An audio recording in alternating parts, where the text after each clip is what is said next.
Assalomu alaykum hurmatli talabalar. Bugun siz bilan navbatdagi tajriba ishini bajaramiz. Bugungi tajriba ishi mavzusi tekis tezlanuvchan harakat qilayotgan jism tezlanishini aniqlash. Tajriba ishining maqsadi silindrik jism qiya novada dumalab tushishdagi tezlanishini aniqlashdan iborat. Bu tajriba ishi uchun kerak bo'ladigan jihozlar: qiya novada o'rnatilgan mana bu qiyalik burchagini aniqlovchi mana bu demak qo'shimcha jism, silindrik turli xil og'irliklarga ega bo'lgan 5 newton, mana birinchisi, ikkinchisi 2 newton, 1 newtonga ega bo'lgan demak silindrik jism. Uchinchi demak kubik jismlar va sekundomer. Bu tajribani quyidagi tartibda olib boramiz.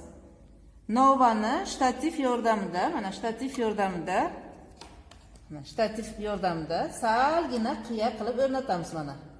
Qiya qilib o'rnatdik. Ikkinchi mana og'irligi 5 newtonga teng bo'lgan silindrik jismni uzunligi 70 santimetrga teng bo'lgan mana bu masofadan qo'yib yuboramiz. Qarang. Mana. Qo'yib yuboramiz. Kelib urilgan paytda mana boshida qo'ygan paytimizda sekundomerni 0 ga qo'yamiz.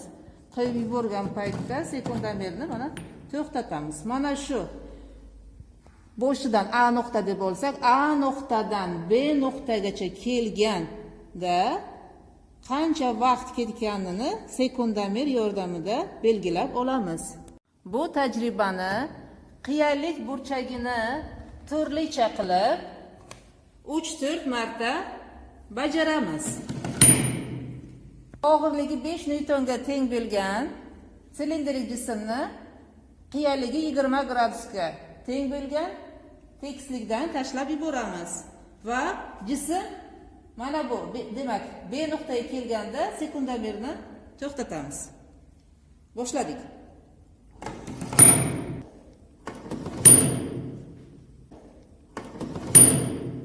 Endi qiyalikni 15 gradusga tushiramiz. Boshladik.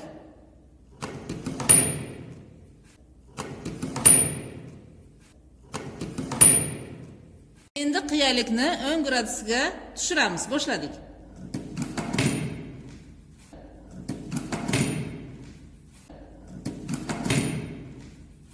Qiyalikni 5 gradusga tushirib tajribani davom ettiramiz. Boshladik.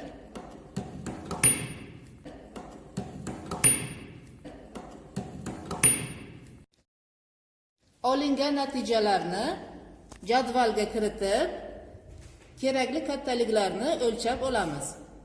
Bu tekislikning uzunligi 70 santimetrga teng.